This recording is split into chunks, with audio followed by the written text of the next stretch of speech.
सभी श्रोताओं का कबीर के दोहे में हार्दिक स्वागत, अभिनंदन। आज के इस वीडियो में आप सभी के सामने प्रस्तुत है कबीर जी का एक दोहा और उसकी विस्तृत व्याख्या। बढ़ते हैं दोहे की तरफ। हाँ कहूँ तो है नहीं, नहीं कहा ना जाए। हाँ नहीं के बीच में, हाँ नहीं के बीच में साहब रहा समाए।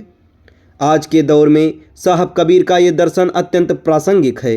स्वयं को सर्वज्ञ मानने वाले कुछ बुद्धिजीवी अपने बौद्धिक दंभ में उस अगम्य असीम और अनंत सत्ता को सीमित तर्कों तथा संकुचित बुद्धि की कसौटी पर कसने की भूल करते हैं तथा ईश्वर के अस्तित्व पर बहस छेड़ते हैं।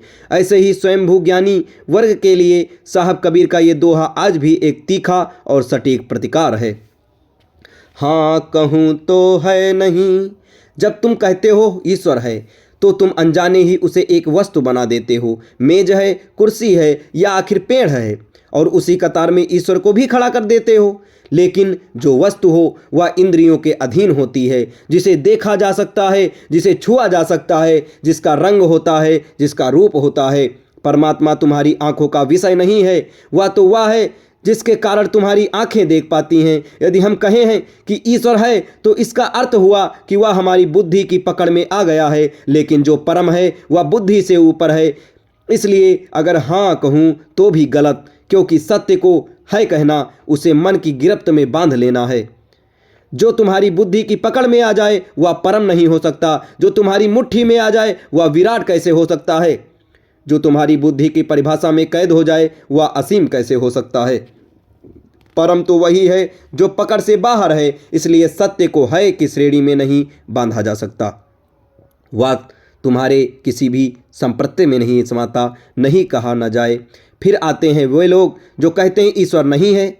ये तो और भी बड़ा अहंकार है। एक छोटा सा दिया अगर कहे कि सूरज नहीं है तो उस सूरज का खंडन नहीं, दिए की सीमित रोशनी का प्रदर्शन है। नहीं कहने का अर्थ है तुमने ब्रह्मांड का कोना कोना छान लिया और तब यह निष्कर्ष निकाला है कि तुम्हें वह नहीं मिला। नहीं कहने के लिए तुम्हें पूरे अस्तित्व का मालिक होना पड़ेगा। ये तो ऐसा ही है जैसे सागर की एक मछली कहे कि सागर नहीं है। नहीं है कहने वाला भी स्वयं को अंतिम निर्णायक मान बैठा है। मेरा इंद्रियों का नहीं दिखा, मेरी बुद्धि को समझ नहीं आया, इसलिए नहीं है। तो फिर तुम अपने अनुभव को अंतिम कसौटी बना रहे हो। तुम नहीं कैसे कह सकते हो। जिसके सहारे तुम सांस ले रहे हो उसे नहीं कैसे कहोगे। जिस चैतन्य के कारण तुम ये प्रश्न उठा रहे हो वह आधार ही वही है। परमात्मा वह नहीं जिसे साबित किया जाए, वह तो वह है जिसके कारण तुम साबित करने के योग्य हो। वह तुम्हारा आधार है, जिसे नकारा ना जा सके उसे नहीं कैसे कहोगे। सत्य ना तुम्हारी इंद्रियों पर निर्भर है, ना ही तुम्हारी मान्यताओं पर। सत्य तुम्हारे होने या ना होने का प्रमाण पत्र को मोहताज नहीं है। तुम नहीं थे तब भी वह था, तुम नहीं रहोगे तब भी वह रहेगा। सत्य वह है जो तुम्हारे होने का आधार है, लेकिन तुम्हारे सोचने का विषय नहीं है। हाँ नहीं के बीच में साहब रहा समाये। सत्य कोई विचार नहीं है, कोई धारणा नहीं है, कोई मान्यता नहीं है। सत्य दृष्टा है और दृष्टि है। इन दोनों से पहले है, वह है और नहीं दोनों से परे है। जहाँ हाँ है वहाँ मन है, जहाँ नहीं है वहाँ भी मन है, और जहाँ मन शांत हो गया, जहाँ अहंकार झुक गया, वही वह मौन है। उसी मौन में परमात्मा है। ईश्वर कोई वस्तु नहीं है जिसे तुम बाहर खोजो या जिनके होने या ना होने पर बहस करो। सत्य ही ईश्वर है और सत्य तुमसे अलग नहीं है। तुम उसे पकड़ भी नहीं सकते, लेकिन तुम उसके बिना एक क्षण भी नहीं हो सकते।